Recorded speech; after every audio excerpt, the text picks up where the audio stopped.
Good morning, good afternoon, good evening. It is the Boom Bar right here on your Boom Radio NG. My name is Dolupo, and I bid you a very, very warm welcome to the bar today. It promises to be a very interesting one. I was going to be talking about quite a number of things today. At the bar, there's quite a number of things. Aso Rock seems to be feeling the Band-Aid issue as well, because it looks like this Band-Aid thing will touch everybody last. The way it's going, we're going to be talking about that. You might wonder why. Also, there is sort of like an insert or like an excerpt of a sermon by a Nigerian pastor that seems to be gaining love when this last pope is going to be buried, and then the things that are going to happen shortly after that. So that and a couple of other things are things that we're going to be talking about today. So sit back, relax, and enjoy today's show. Like I said, my name... Okay, I'm not sure I said so, but my name is Dolupo anyway. And with me in the studio is Mr. Shala Rogers, a.k.a. the man with the cups. At this point. Are we safe? Oh, yeah. Where did the mister come from? Are you not a mister? Have you ever said that before in your entire life? Are you not a mister? Blood of Jesus. Oh, okay. Sorry, I've not moved it so that they can see your numerous cups. We would Oh, where's the white one? We would And the pinkish orangish one. We'll have this discussion And later. the- Welcome to the bar, guys. Basically, if you're joining us for the first time, the bar is where we kick back, relax. We have a cup or two of your favorite brew or drink or water or whatever it is, and we talk, and we also prefer solutions.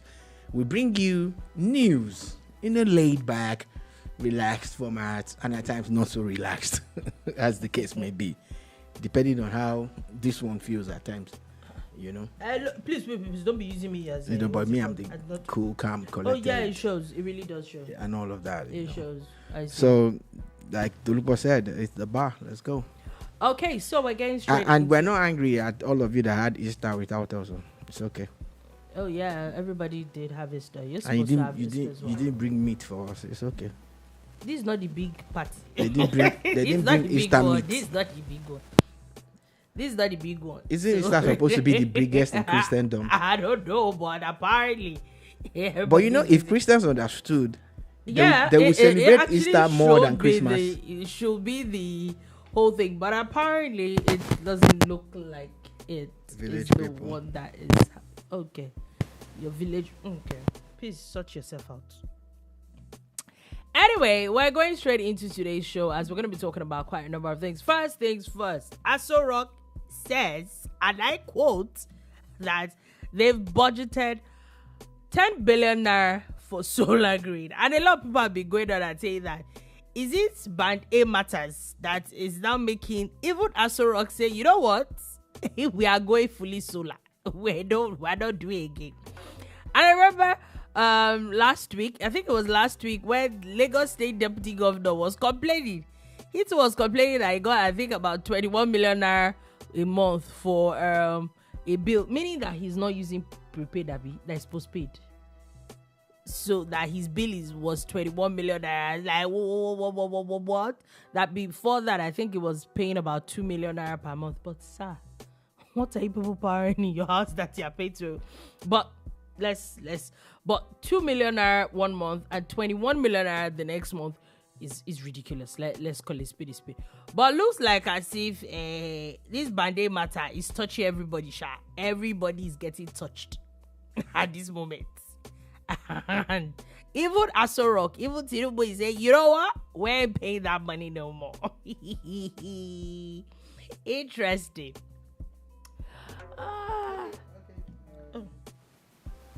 Oh, the microphone is still acting up. Okay, I'm not sure we can manage this. No, please rearrange it.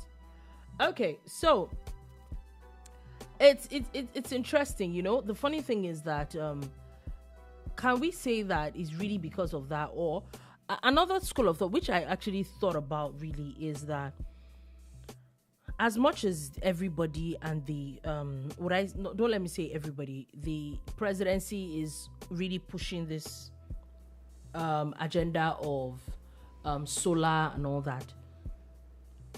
I honestly did not think that somewhere like what's it called, like Aso Rock should not have solar power already. It's a two-way street. It's a two-way thing, and I won't lie, I'm actually torn. I've always been an advocate for clean energy. I've always been an advocate for decentralization of the grid and even power and a lot of things, saying that when you decentralize, it allows those things to get to the nooks and crannies and to more people. Yeah.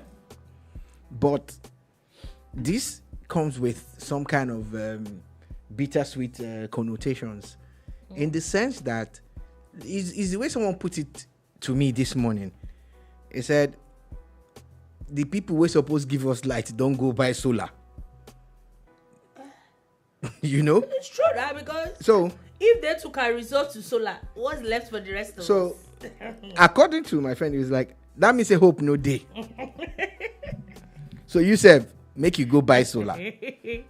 You know, and when he said that, I felt it. I'm like, wait, this thing not be joke true. Like, if you look at it that way, you know, one moment you're telling people about how, you know, there's band A and band B and band C, and you're going to hit 4,000 megawatts extra for 6,000 that you already hit, and blah blah blah.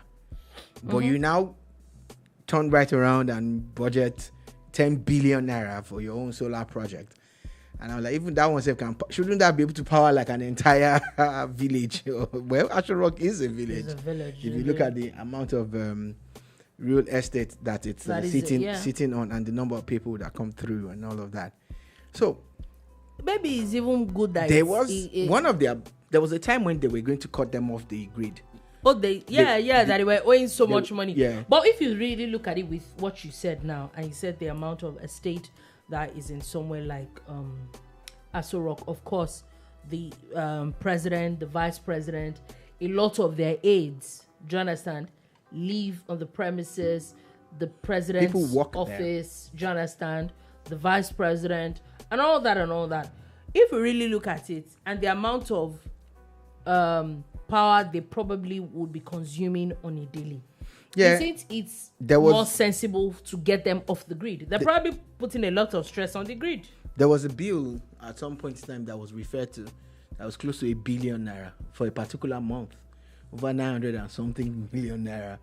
You understand? So are you saying that this 10 billion naira we're saying is about maybe cost of 10 months money for 10 months or maybe a year? Yeah, 10 months. And then maximum 11 months. Maybe 11 months. So that can provide you power forever. Makes sense.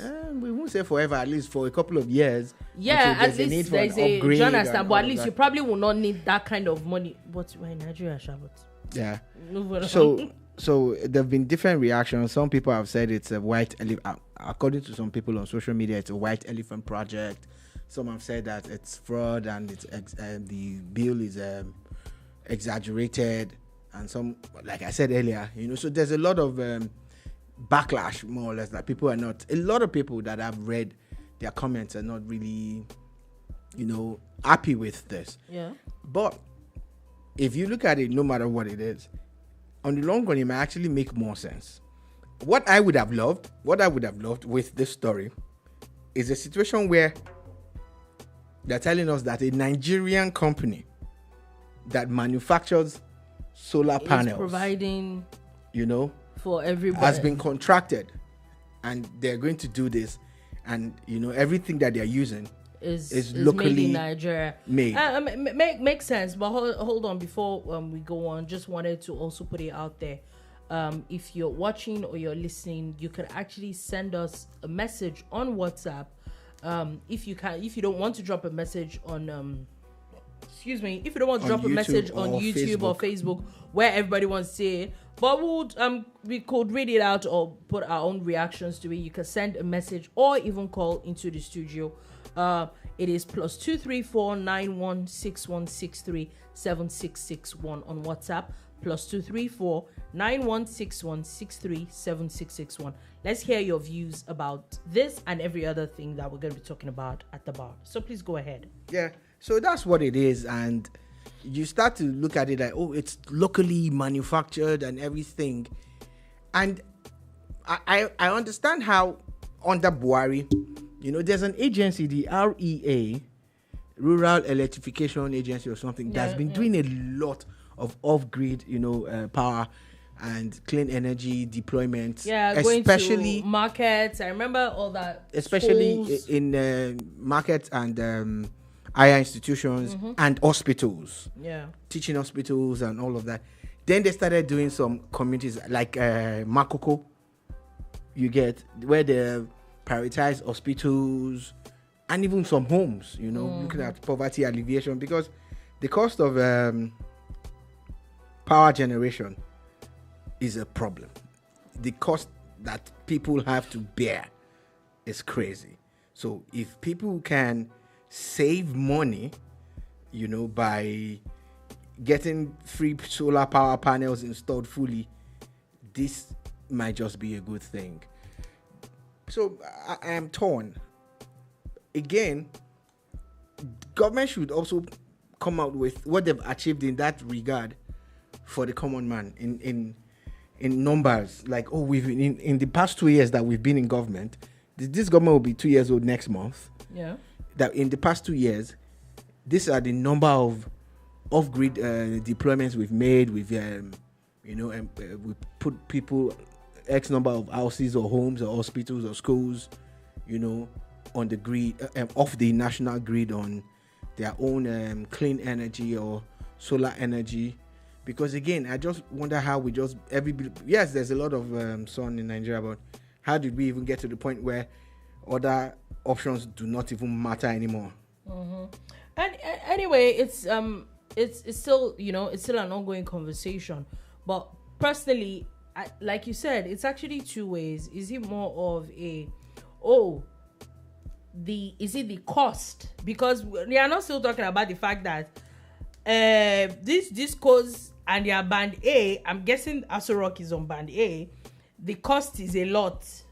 No, Aso Rock is definitely band A. So they are looking at it and what? Looks like this band A matter is not working for us. Yeah, in fact, if there's something before band A, maybe like band 1, that's what Aso Rock will be on. If they allocate 1,000 megahertz to Abuja, Aso Rock will take its own share first. So that's what I'm saying. So if you look at it from that angle, actually, it could also be that the cost is ridiculous, and maybe this cost can just be plowed into getting off the grid completely. That's one. So that's the same cost that is making Nigerians complain that if you have free bills being paid for you are complaining. What about us? Because really and truly, if a deputy governor of the whole of Lagos State is complaining about the cost of electricity from I'm guessing where the Lagos deputy governor's house would be Eco Disco, yeah.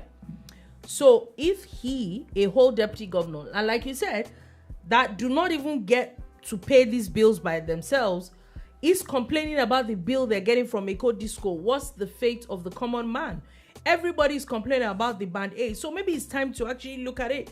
Or is it that we have just been spoiled for too long and power is actually really expensive?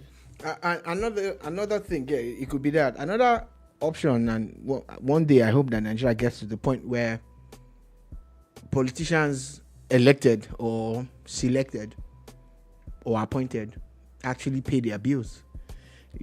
Just picture how everybody in Aso Rock is paying their bills. Yeah. Maybe they will feel the pinch more and understand what people are going through. Because one of the fears that people are now going to carry is that, although people don't, I know the person that said it, I read something like that when someone said that now you'll be on your own power and you'll be completely removed from what's happening to people. You don't even understand. Right now, they are still completely removed.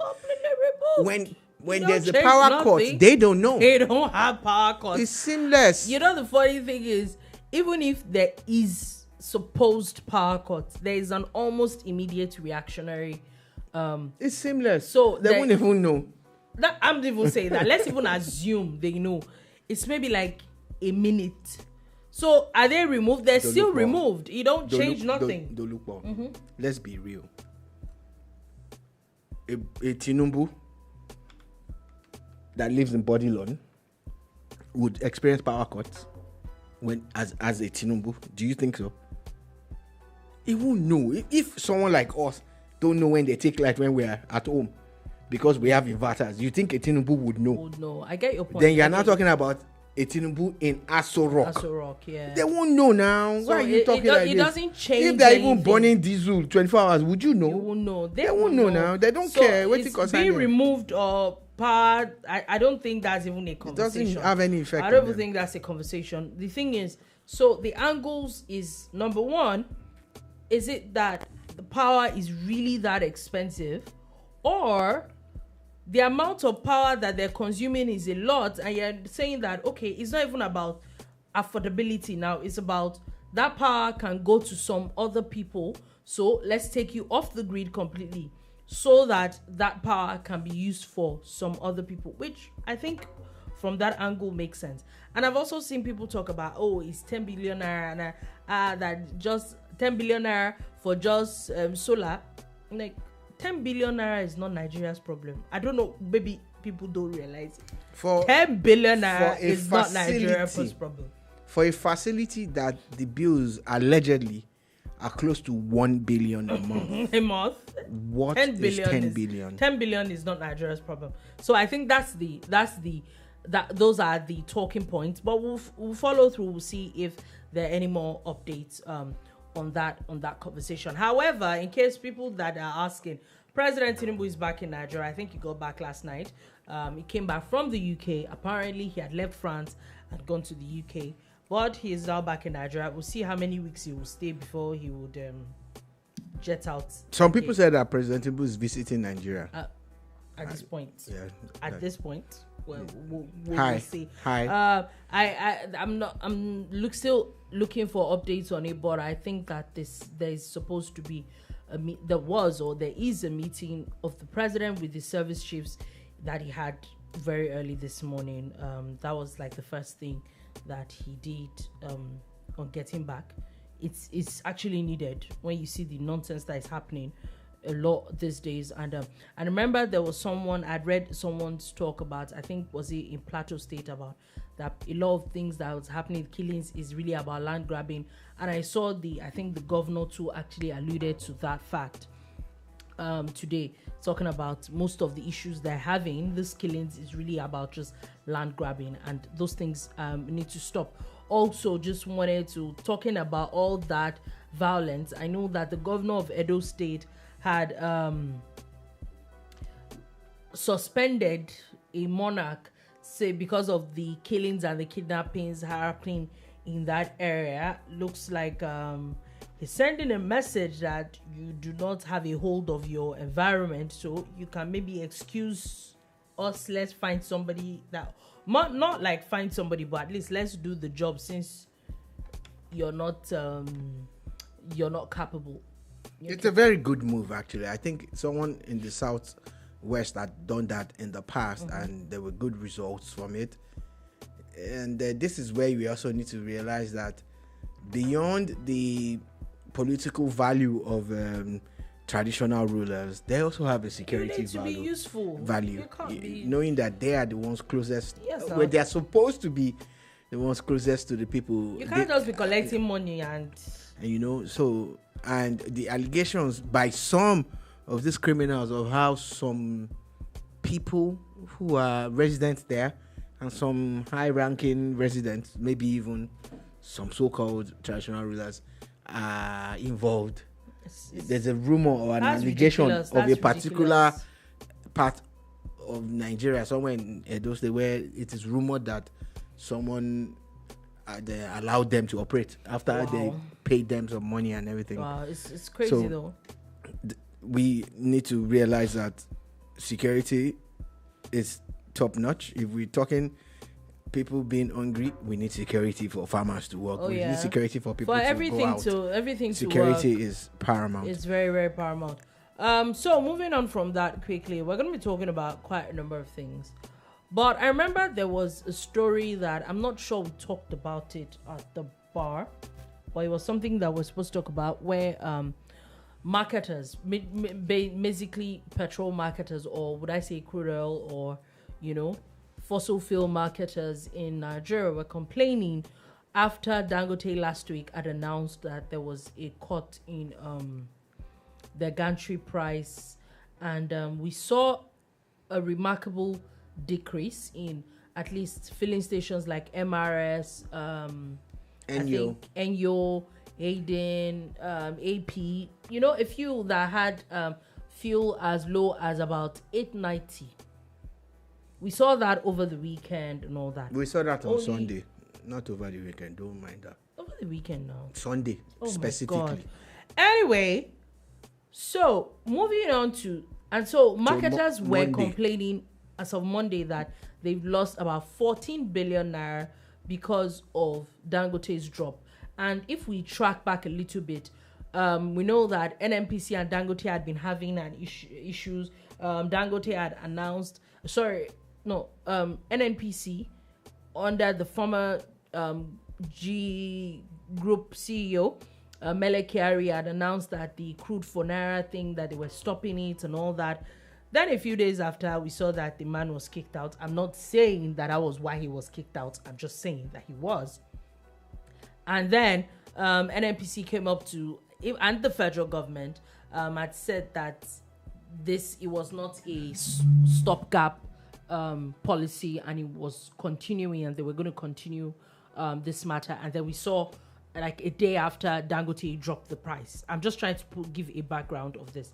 And then marketers came yesterday and said they lost 14 billion naira just because of what Dangote did, because they are importing fuel and their landing cost of whatever it is that they're buying is obviously way more expensive than what Dangote is doing. Makes sense. Something is being produced in Lagos and another one that you're bringing from outside the country. It just makes sense, yeah? Now, and then we saw fuel as cheap as 890 up until yesterday. Yesterday evening, kaboom, NNPC comes and says, you know what? I'm going to do you one better. They're selling the fuel at 880 naira. That's 10 naira lower than what Dangote. I think I even saw 885 in one of the stations that Dangote sells to. Yes, I think I saw 885. And kaboom, NNPC tells you we're doing one better. We're going down 880. Now, what does this looks like? There seems to be a healthy competition, and then we see a lot of people either going to buy fuel in places that Dangote is producing or NNPC because it's cheaper. It makes sense when you calculate it, yeah? My question is, number one, if marketers are complaining that because of what Dangote did last week, they lost 14 billion. Are they losing another 14 billion because of NNPC now? Well, and how is it our business? They can't say that they have lost 14 billion. They are saying that they will, because the ex-gantry price is lower than their own landing cost. You get. What this also means is that maybe they can round it up to 15 billion. But it's a cutthroat business. And that particular oil and gas industry is one of the most dangerous industries to play in. It's very volatile and very, very close-knit. But the thing is that the kind of profit margins that these guys walk away with is crazy. And that's why you find that it's just a few people who have been in that business that are there. Yeah. It's hard to find someone just breaking into it. Mm-hmm. You get. It's not an all-commerce thing. It's not necessarily because it's capital intensive though. But it's just I get your point. Not just an all-commerce thing. But all the times that they were getting subsidies, we didn't hear them complain. All the times where landing cost was this, but government was paying you that, we didn't hear you complain. All the times when, there's a new price, but you change the pump price immediately, when pump price changes while the old supply is still... we don't hear any complaints. No. You understand? So it's business. Take the bitter with the sweet. And in this case, there's no real bitter. I feel that it's just that a bit of their profit is being chopped into. It's not necessarily that they are losing it. I doubt they are claim but they can now come out and do a further breakdown. Another thing is that, so there's one thing other than the difference in the cost, because let's be honest, if I'm buying something in naira, one, so the difference in the dollar doesn't affect what I'm buying. That's one. Two, the fact that the issue of transport out from outside Nigeria is out of the matter. Three, even if you want to even buy fuel, we have seen, it's not even that they said, we have seen, if you buy fuel on a regular, one can realize, especially when you buy in a keg now, the color of the fuel that you buy in certain filling stations is way better. You don't even have that strong smell like before. It doesn't have those funny colors and all that. And we've seen over time, there's been a lot of talk about how a lot of fuel that is being imported into Nigeria is even very substandard. So why would people leave cheaper fuel, more more quality fuel, just because your stuff is cheaper? And I will still keep saying, nobody, and I like what Nigeria, the oil sector did. They're not stopping people from importing fuel. However, if Nigerians don't want to buy the fuel, why are you still importing? Why not go to, since it's obvious now that Dangote is cheaper, NNPC is cheaper, go to Port Harcourt or Warri, Abi. I think it's Warri and Port Harcourt that are working now. Yeah. Or Abi, is it Kaduna? No, Kaduna is not okay. So commercial. Do you understand? The ones that are working now, they say Kaduna is coming on stream very soon. The other modular refineries that are working as well. Why not go and buy your fuel there and sell? You still have the people you're going to sell to anyway, and then you stay in the the good profit margin. But no, when you insist on importing fuel, how is it Nigeria's business? Good luck to you and your profit. You can shove it in your behind. We really don't mean that. I do. No, she don't. I do. I mean the good luck part, but also the shoving part too. No. But on the same tip though, just different words. Nigerians at the end of the day just want to buy more affordable fuel. Yes, and we're spending too much on energy. It's already we just moved from one guzzler, which is electricity, to the second guzzler, to petrol. And the funny thing is that I don't know about a lot of other states, yeah. But if you live in Lagos, you realize that there are quite a number of petrol queues in certain places, and it's not like there are fuel queues. It's just cheaper fuel. People would just rather. I think we're at the point now, and then you notice that there's something that is happening now. Before, when maybe fuel drops, or maybe when subsidy was first removed, and they say that dollar dropped, which you're supposed to see like a drop in the cost of petrol, that might not translate into a change in pricing until maybe like a week after. These days, everybody is changing quickly, or else people are not going to buy your fuel. I still saw it live and direct today.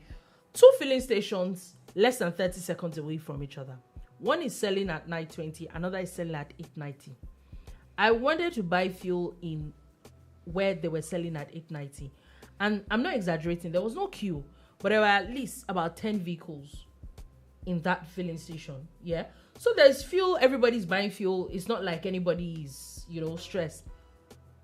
But the filling station that is really close to it, not a single soul. Nobody's buying fuel there. It doesn't make economic sense. That's the way it is. That's what the regulation brings to the market. It's the same way you walk into a market and there's a row of people selling the same item. And it's up to you to buy the one that is cheaper. So right now, everybody seems to be having, you don't sell cheap fuel. Everybody is moving on. And that's the truth. So we'll see where all that is going to. Anyway, we'll definitely follow this matter. We hope that it continues to drop. The prices continue to drop. Anyway, moving on from that, the Ogun Agro-Cargo Airport has now attained 97% completion.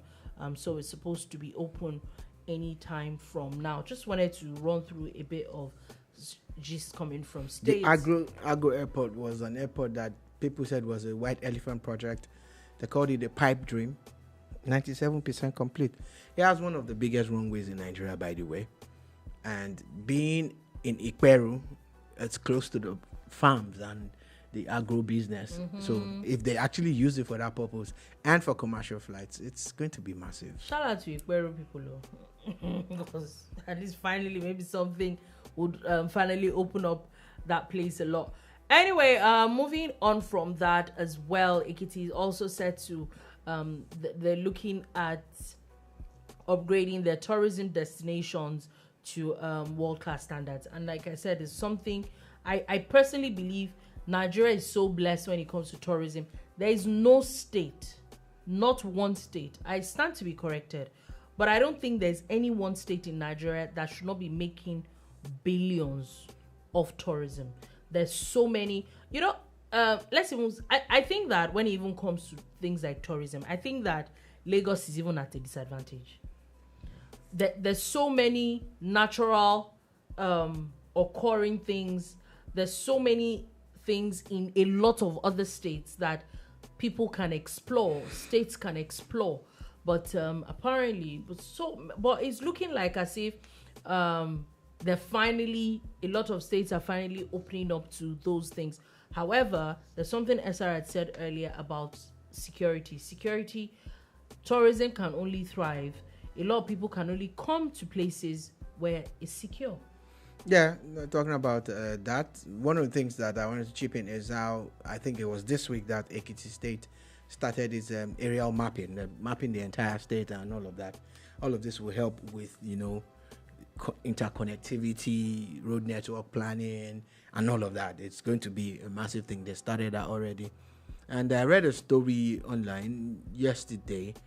Some young men were traveling in Ondo State on that Akure road, and they revealed and said that they were accosted by civil defense people, some task force or all of that.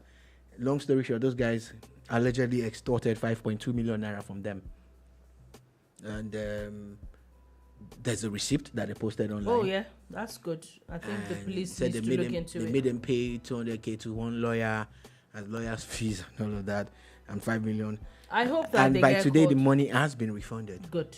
The money has been refunded, so it's actually true. The sad part is that the influencer who brought that thing out now has his DM full of other people that had been extorted by these same people. And these are the things that we're talking about. They have evidence. If I was driving through, or anybody was driving, God forbid me, anybody driving from Akure to Ekiti for this so-called tourism thing, and they get extorted on the way, you think they are going to continue with that journey?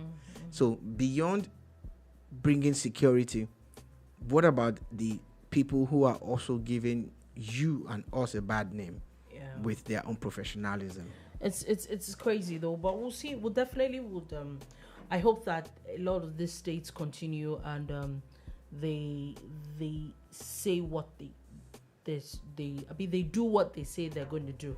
Also, Governor Sola is sponsoring free medical screening for intended Hajj pilgrims.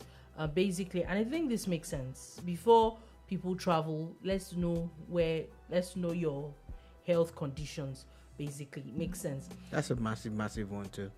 So now let's move on to another gist, and this gist is between a pastor and a lot of young Nigerians, and now maybe doctors in Nigeria.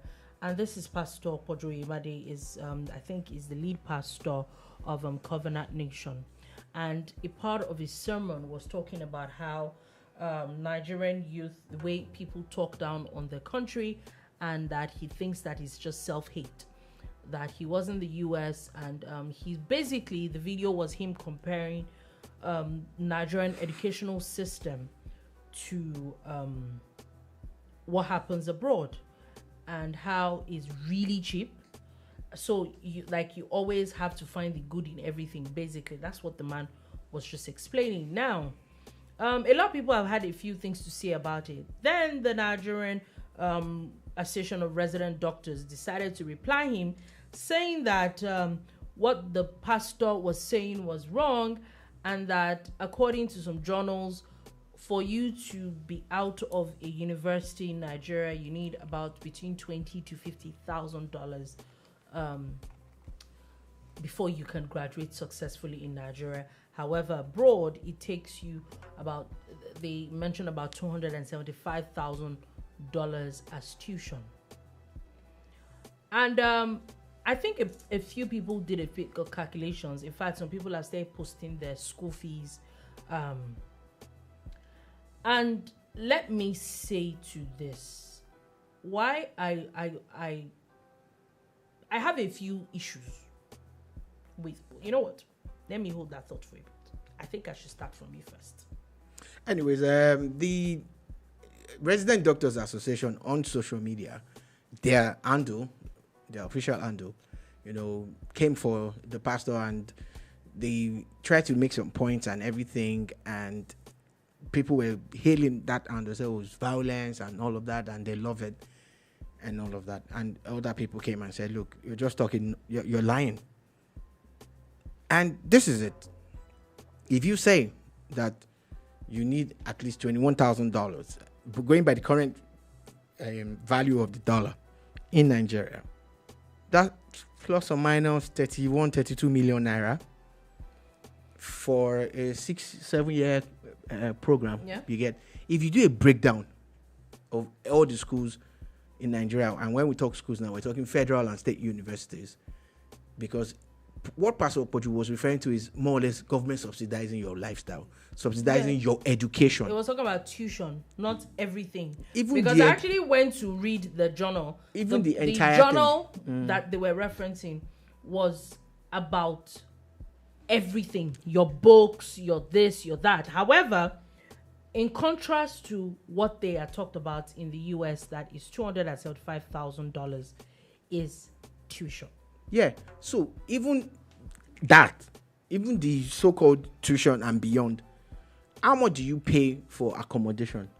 Yeah. School is, I will not even lie. How much School do you is pay? now, federal universities are now way more expensive than when we were in school. But even at that, yes, I agree. Look, the thing I see here is that the NARD has a point and they have something to drive home. And I think they should focus more on there's a particular aspect that they should apply. It's the welfare aspect. It's the remuneration for doctors. I think Nigerian doctors are not well paid. I think their salaries need to be upped, especially going by the amount of work that they do. Mm-hmm. I have established that. But lying to prove a point online does not make any sense. Claiming that people spend 30-something million for that duration. Doctors spend 6-7 years in school, right? Yeah. There's nobody, no Nigerian student I don't even think that has gone to any Nigerian federal university that has spent that much over a period of 6 or 7 years. I don't even think that. How much is tuition? I don't even think most, even with private universities, Dolupo, even with the new prices. That's what I'm saying. Maybe max, maybe 500K per month per session. And you have how many sessions in a year? One session. It's just once. Exactly. That's what I'm saying. You have how many sessions? It's one. Yeah, you have 2 semesters. Yeah, you pay per session. You pay the entire session of over 500 or 600,000 naira times 7. Times 6. It's 6. It's not even 7. I'm just look. You do this extra calculation. No, I'm just saying, but it is 6. We all know it's 6 times 6 is 36. Yes. That's 3.6 million naira. Yes. An additional year because you are slow. That's 4-point-something million. That's 4.2 million naira. Mm-hmm. Then your accommodation and everything for that all period. that 500K, I can tell you for a fact. There's accommodation. You didn't stay on campus. You went and got somewhere. Okay, maybe somebody. And you're spending 1.2 million naira every year. Sorry, excuse me. I'm not sure that there's any medical school that we would not stay on campus. What are you doing? Just be waiting now. Be calming down. You always get accommodation. No, you don't. You will not. No. I have friends that got accommodation outside. Roya, sue me. So you now got accommodation. You are now paying like 200 or 300K per month times 12. That's 3-point-something million times 6. All of that still he not reach that I'm amount even where they saying claim. Do that you understand what I'm even- trying to even tell if you you here? went to That private even if you unis- jacked it up, it's not that expensive. Like I said, when I read that thing, and I'm Nigerian like, okay, Nigerian you know education is what? one of the cheapest. Is one of the cheapest in the world. Like, let's even go by their summation and say that you need $21,000 to come out of school, which according to them they're saying feeding and everything. I can tell you for a fact, and you're not even if $21,000 and $275,000 is not the same thing. That's less than 10%. Do you understand? Let's even go with the number that they gave. If we go by those numbers, you are literally reiterating what the man said. That's it. If we go by that number, which still proves him right. Your education, one, is still ridiculously subsidized. 2, if we go by what the journals that they said, meaning you need between $21,000 and $50,000. That's from when you buy books, when you buy this. And I saw that on that thread, someone now broke it down that if we go by your summation of you need $21,000 to $50,000 because of books, feeding, transport, all that, and clothes you will wear and all that, then if you juxtapose that to someone, take for example in the US, the person is most likely spending about close to $1 million. And you even say that it's because only the 270. 275 that you quoted is just tuition. If we say the 270 is the entire thing, 10% of 270 It's not even. is 27,000, It's and not- it's higher than the 21 That's that you're what I'm claiming saying. that Nigerians are spending for 6 years. I get, like you said, I get the part that remuneration is a lot, but I don't think that we should, because it took me a while, a few days to watch what Pastor Poju said. And why I said so, why I did not was because, and not because I think that I felt that what he said was wrong. I listened to Pastor Poju a lot. So maybe I was biased. I'm like, all this that people are saying, I'm sure by the time I watch it, this man will make sense. So I didn't feel the need to go and watch it to justify what I think. Anyway, Do you get? So you cannot, let's call it spade a spade. the message, Let's come with facts and figures. the message here is that do not be quick to condemn your country all the time. All the time. And do not always believe everything. Nigeria has happened to someone. Nigeria has happened to someone. The same Nigeria that you're talking about is blessing a lot of people, and they have nothing to do with politics. So in their thread, The same Nigeria, even in the health sector that you are talking about, is where a lot of people are getting succor now, especially people who are abroad, who are coming home, and even the one in the cosmetic department, the ones that are coming back in their thread, they talked to do about BBA. how it takes thousands of dollars to if you want to take exams to live in another country. Nobody sent you to another country. That's on your own volition. 1, 2, for you to be able to take just 1 or 2 or 3 exams to be able to practice in another country, it means that the certificate you have is good enough. And it is ridiculously subsidized. I don't know about school fees right now. I know that school fees in federal universities is way more expensive. I can categorically tell you, people in, I would say, University of Ibadan, OAU, Unilag, ABU, 10, in fact, up to like 2-3 years ago, did not pay up to 50,000 naira per session. I know people who travel to Nigeria not only because of medicals but they always end up having 1 or 2 medical procedures done, maybe like scaling and polishing, or do a quick lab test or whatever. I remember we talked about this when there was one people. celebrity, one lady that had, I think it was Stephanie Coker, that talked about how she was in the UK. She had some procedure done with her teeth, and it cost her thousands of pounds. And then she got back to Nigeria, got a hospital, high-end hospital, and it was like 300 and something thousand. I said, nah, she's never doing her teeth again outside. Like, I remember this CNN lady then, it was Isha Sese also. Yeah, that had to bring her mom to Nigeria. For treatment and all of that. So don't be quick to always condemn your country. We know a whole lot of things are wrong, but there are some things that are actually good about Nigeria, and we are going to play it up. Yeah, we're going to play it up. Let's However, calm down. The entire educational system still needs a rejig. It still needs a yes. the curriculum needs to be looked There are at. quite a number of things that definitely needs to change. Until talking about school, since we're on matter of school, Harvard University has decided to sue the U.S. president. At this point, who is not suing the U.S. president now? As the president had announced, talking about how they're going to cut funding to the school and why they're asking them to release a lot of information that are saying that no, this information we're not at liberty. The private people's information, we're not at liberty to release them to you for whatever agenda that you have. You know, the Harvard Trump matter is something where you buy popcorn and get a drink and just kick back, relax, and follow all this drama. Some of these things that are happening, I see them as unnecessary. I feel that there are ways that they could have been handled. They could have been handled differently. But of course, the president says that the U.S. president says he wants to cut down on government expenses, and this is one of the ways that they're going to go about it. However, if it's about government expenses alone and funding, why are they saying that you want people's information? Yeah. Like, what's that got to do with? So it's more about their deportation and control. Yeah, basically. So let's see how it goes, and this is going to be a big test for the U.S. judiciary.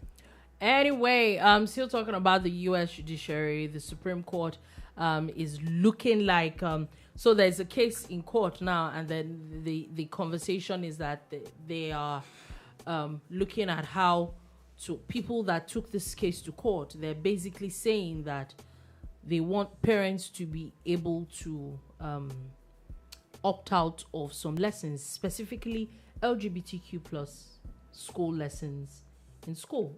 I don't want my child to learn such. It should be voluntary. That's what they're saying. That's a good one.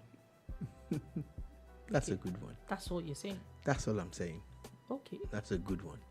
Let's see what the courts will say also. Anyway, also New Zealand seems they're also now drafting a law seeking the biological definition of man and woman. We know this happened last week in the UK. What's the problem? No, carry on.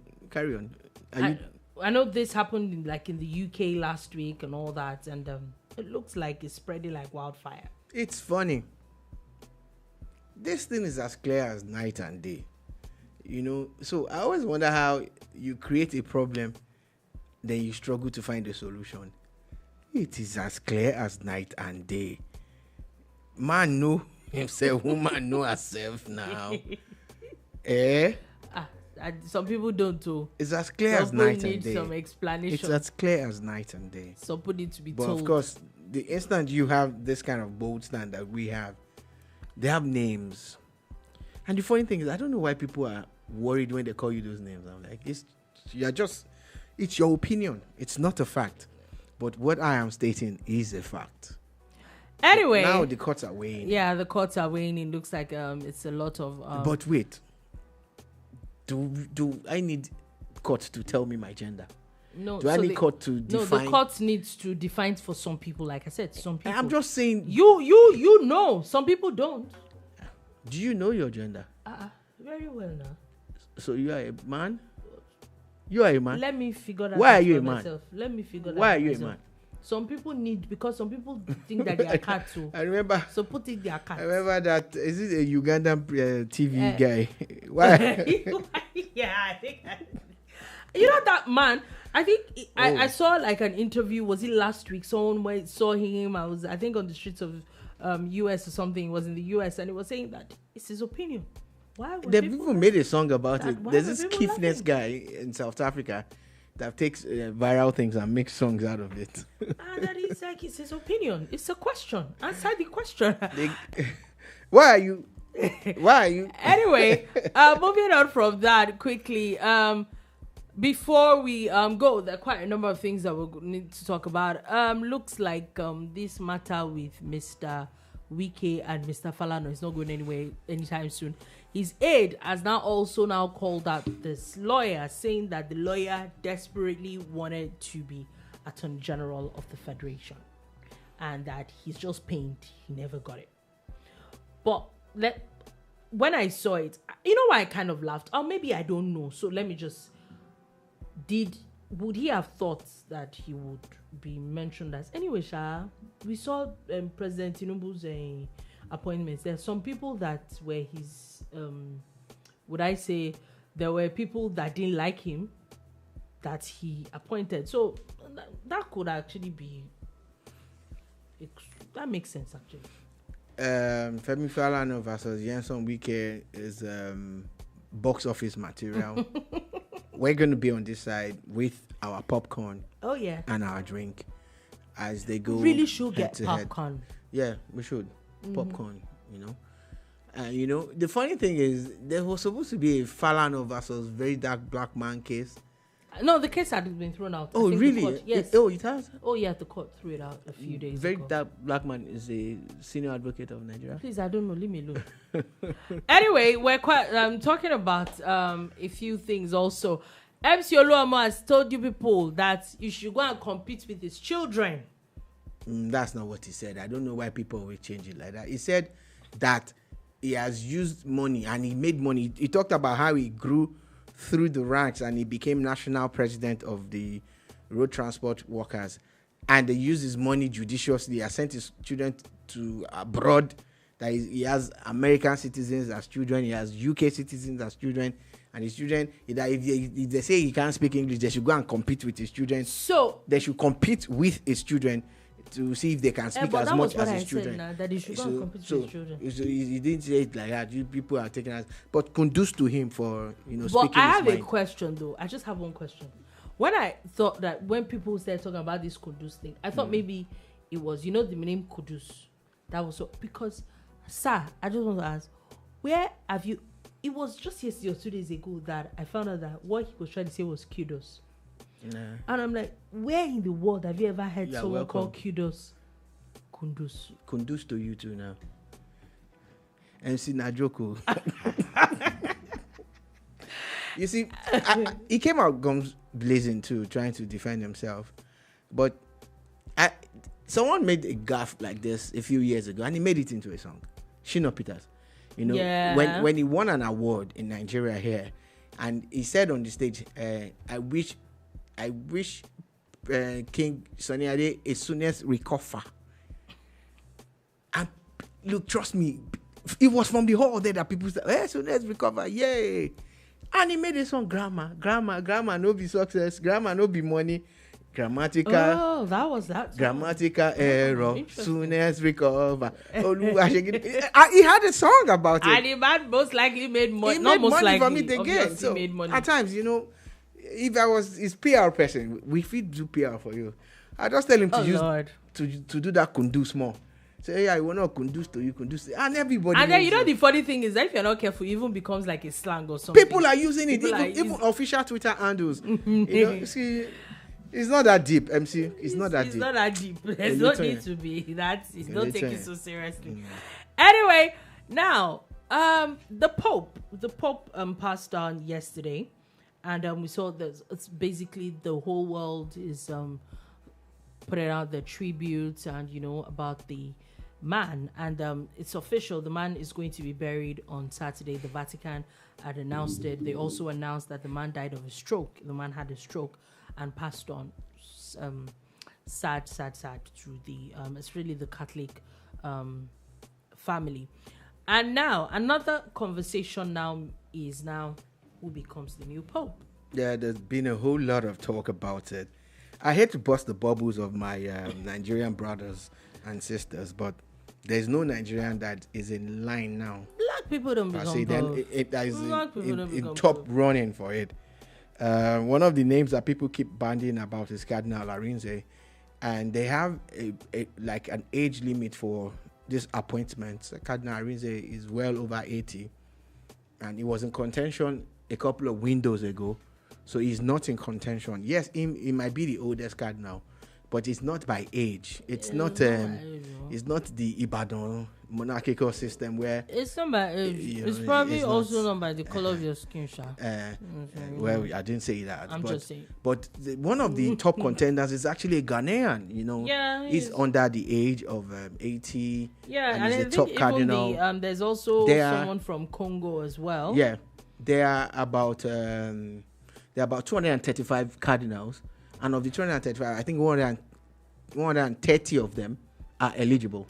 But of the 130, they are top cardinals.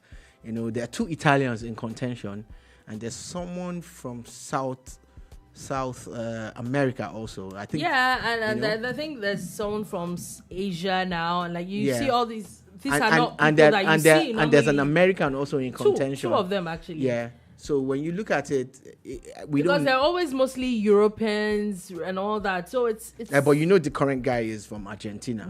So that opens up, you know, a lot of opportunities for people.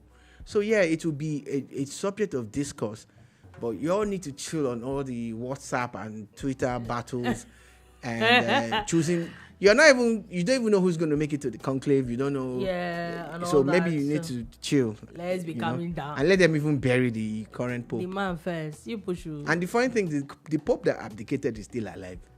Yeah, the man is still alive. Interesting. You know, he's now he's still Pope Emeritus. Yeah. I think he's Polish also. Yeah, Benedict the 8th or some 11th. Sorry. All right, so that's what it is. Please slow down on the broadcast. Let Cardinal Rize continue to serve. Let him just, let the Baba focus on his work. Peace of mind. Yeah. Anyway, quickly before we go, the NLO has announced that 44 players failed. That's the I think that's Division 2 or Division 3. Yeah, that's the lower division in Nigeria. The beauty of this is that some of these tests are usually just packaged. So this shows that they actually went through the test. And again, for the number 44, that's a high number. A lot has to be done, But that's a good thing when you also look at it, that there are a lot of people that they don't want into that that system. And finally, Burnley and Leeds are officially into the Premier League now. They're back. 2 teams that are officially out. We know Leicester is out. We know Southampton is out. I think there's one more game for Ipswich to lose, and then we know they're going, but they are just postponing the evil day. They are just postponing the evil day. Same thing. We know that Liverpool is winning. Arsenal just refused to, just allow them. Arsenal is going to fight to the last. Yeah. Even if it's one more game, then one more game, they're going to win it. So let's just as long as they're in with a mathematical chance, the game goes on. The game goes on. So that's it. On that note, that is all we able to take today on the bar. Thank you for listening. Thank you so much for watching. We'll be back again tomorrow at 3 p.m. West African time to give you another wonderful edition of The Bombard. Do have a beautiful, beautiful day ahead. Peace.